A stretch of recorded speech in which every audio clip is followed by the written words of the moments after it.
इचलकरंजी महानगरपालिकेच्या पहिल्या महापौरपदी उदय धातुंडे, उपमहापौरपदी अनिल डाळ्या।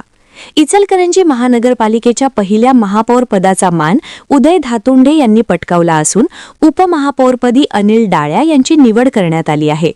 मुख्यमंत्री देवेंद्र फडणवीस यांच्या मार्गदर्शनाखाली आणि राज्याचे उच्च व शिक्षण मंत्री चंद्रकांत दादा पाटील यांनी अधिकृत घोषणा करताच शहरातील राजकीय चित्र स्पष्ट झाले।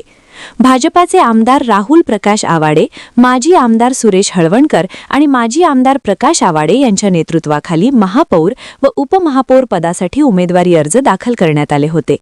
त्यानंतर बहुमताच्या जोरावर भाजपाने इचलकरंजी महानगरपालिकेवर एकहाती सत्ता प्रस्थापित केली।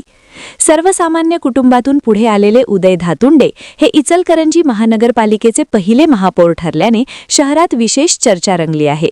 त्यांच्या निवडीमुळे सामान्य कार्यकर्त्यांमध्ये उत्साहाचे वातावरण आहे। महानगरपालिकेत भाजपाचे 43, शिवसेना शिंदे गट 3, अजित पवार गट राष्ट्रवादी 1 असे एकूण 47 नगरसेवक निवडून आले असून शिवशाहू आघाडीचे 17 नगरसेवक आहेत। एकूण 65 नगरसेवकांच्या सभागृहात भाजपाने स्पष्ट बहुमत मिळवले आहे।